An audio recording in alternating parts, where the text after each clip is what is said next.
काला जादू। अपने बेटे रिशु के माथे से टपकते हुए पसीने को देखकर सविता की हालत खराब हो गई। ऐसा आज पहली बार नहीं हुआ जब रिशु नींद से घबरा कर जागा है। हाय मेरा बच्चा, न जाने किसकी नजर लग गई है तुझे। जब से मेरे बच्चे ने 10वीं के एग्जाम में स्कूल टॉप किया है तब से रोज बुरे बुरे सपने आने लगे हैं।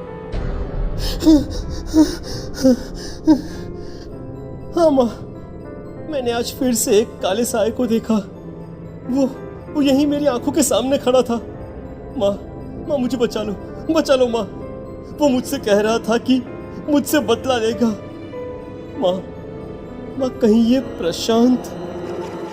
चुप कर, कैसी बात कर रहा है? दोबारा उसका नाम मत लेना। तुझे पता है ना, उस प्रशांत ने आत्महत्या कर ली। तो बार बार उसका नाम मत लिया कर। मम्मी, क्या सच में प्रशांत ने आत्महत्या की थी? चुप कर, बहुत सवाल पूछता है आजकल। और फिर रात के वक्त सविता के पूरे घर में एक अजीब सा काला धुआं छाने लगा। गहरी नींद में सोई सविता की जैसे ही आंख खुली उसका दम घुटने लगा। वो दौड़कर रिशु के रूम की तरफ गई जहां उसके दरवाजे पर घूमती एक काली परछाई देख वो बुरी तरह से घबरा गई। कौन है वहाँ? कौन है? सामने आओ। ये मैं हूँ, तुम्हारी काली करतूत।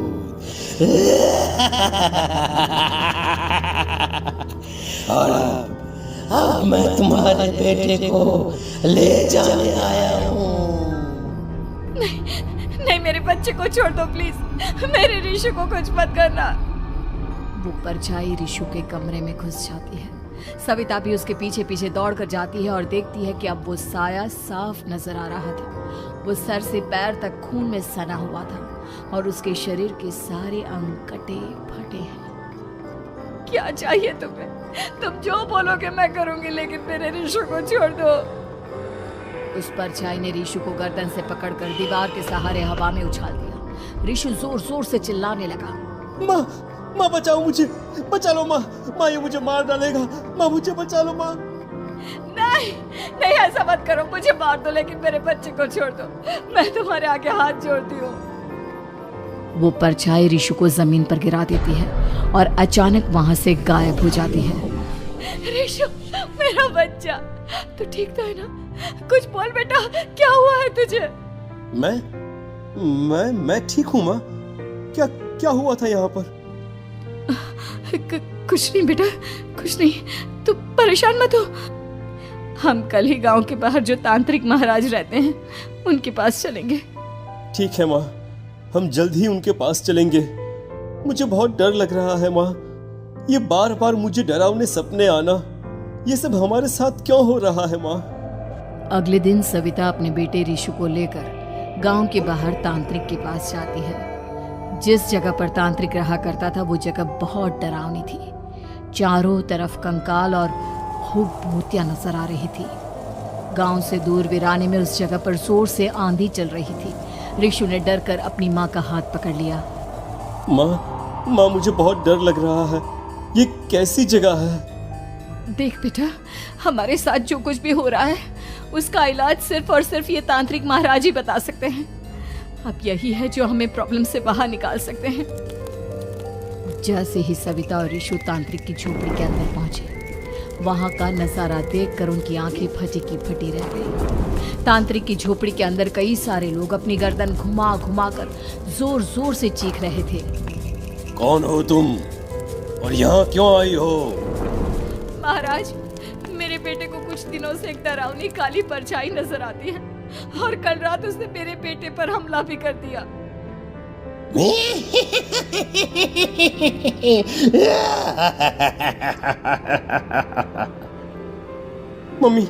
मम्मी हमें यहाँ से चलना चाहिए। ये जगह मुझे ठीक नहीं लगती।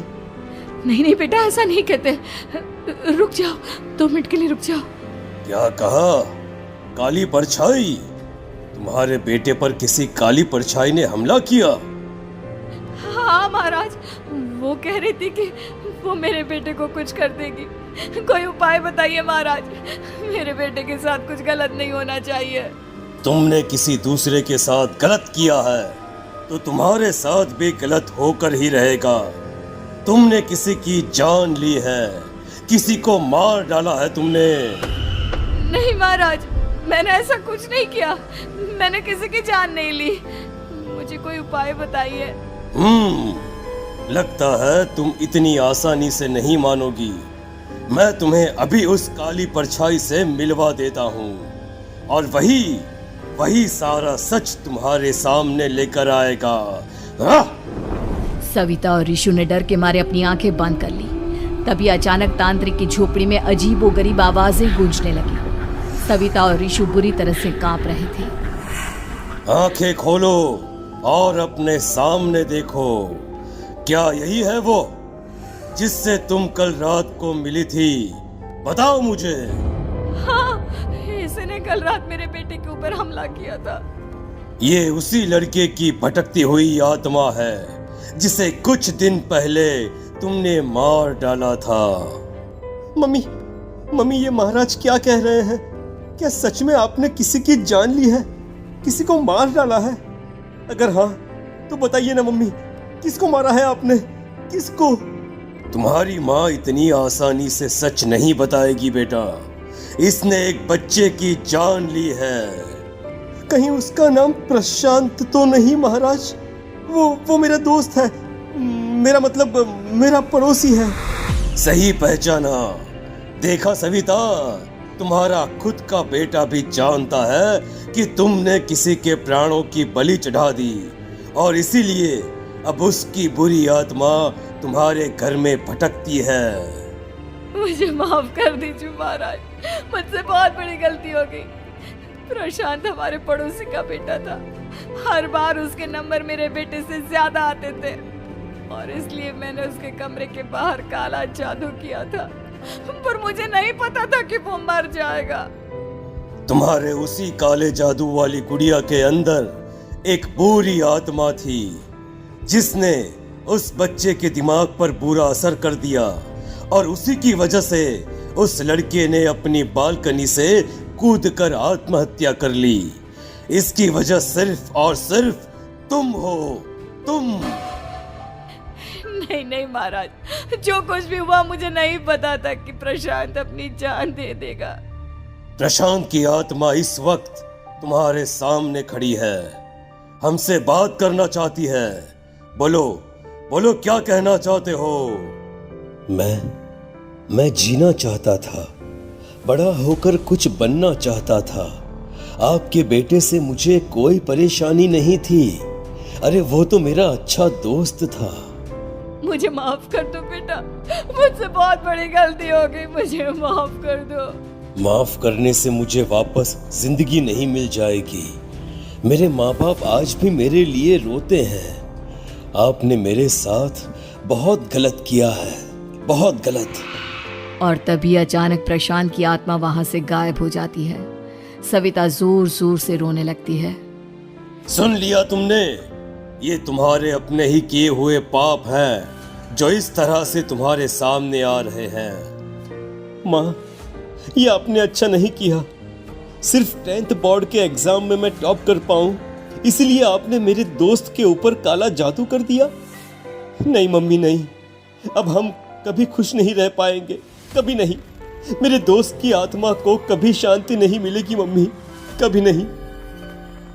लेकिन मैंने जो कुछ भी किया सिर्फ तुम्हारे लिए किया। वो लड़का हमेशा फर्स्ट पोजीशन पर आ जाता था और इस वजह से हमेशा तुम्हारे मार्क्स कम पड़ते थे। मैंने तो सिर्फ उस पर एक छोटा सा काला जादू किया था बेटा। मुझे क्या पता था कि उसका ये नतीजा निकलेगा। जिस गुड़िया को तुमने उस लड़के के कमरे के दरवाजे पर लगाया था, दरअसल उसके अंदर एक बुरी आत्मा का प्रवेश हो गया था, जैसा कि अक्सर काला जादू करते समय हो जाता है। मुझे अपनी गलती का एहसास हो गया है। मैं प्रायश्चित करना चाहती हूँ। आप बताइए मैं क्या करूँ? प्रशांत के घर जाकर उस काली गुड़िया को वहां से निकालकर यहाँ लेकर आओ। मैं उसे आग में जलाकर राख कर दूंगा और उसके बाद प्रशांत की आत्मा को हमेशा के लिए मुक्ति मिल जाएगी। अगली रात सविता चुपचाप अपने पड़ोसी प्रशांत के घर जाती है। प्रशांत के माँ बाप प्रशांत की मौत के बाद उस घर को छोड़कर हमेशा के लिए वहां से चले गए थे। जैसे ही सविता उस घर के अंदर कदम रखती है, उसका सामना अजीबोगरीब हैवानियत से भरी आवाजों से होने लगता है। ऐसा लग रहा था जैसे कोई बुरी तरह से चीख रहा हो। सविता जैसे ही प्रशांत के कमरे के बाहर पहुंचती है, वहां पर लटकी हुई गुड़िया के शरीर से खून टपकने लगता है। ये क्या हो रहा है? इस गुड़िया के शरीर से खून क्यों टपक रहा है? सविता हिम्मत करते हुए उस गुड़िया को वहां से उतारने की कोशिश करती है, लेकिन तभी अचानक से बहुत भयानक दिखने वाली औरत उसकी आंखों के सामने आकर खड़ी हो जाती है। मैं यहाँ से कहीं नहीं जाऊंगी, और अगर तूने मुझे यहाँ से हटाने की कोशिश की तो मार डालूंगी मैं तुझे। नहीं नहीं, मुझे तुम्हें यहाँ से ले जाना ही होगा, नहीं तो मेरा बेटा, उसकी जान को खतरा है। मैं तुम्हें नहीं छोड़ सकती। अगर तुम्हारे अंदर हिम्मत है तो मुझे इस घर से बाहर ले जाकर दिखाओ। और ऐसा कहकर वो औरत सविता के ऊपर हमला कर देती है और उसे हवा में उछाल उछाल कर जमीन पर पटकती है। लेकिन तभी अचानक मौका देखकर सविता अपने हाथ में ली हुई सुई उसके हाथ में चुभो देती है।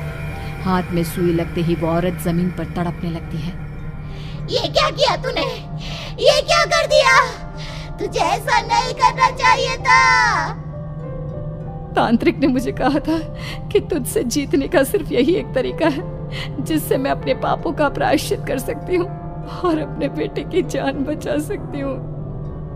और उसके बाद वो डरावनी दिखने वाली औरत एक छोटी सी जादुई गुड़िया में तब्दील हो गई और सविता ने उसे ले जाकर तांत्रिक को दे दिया।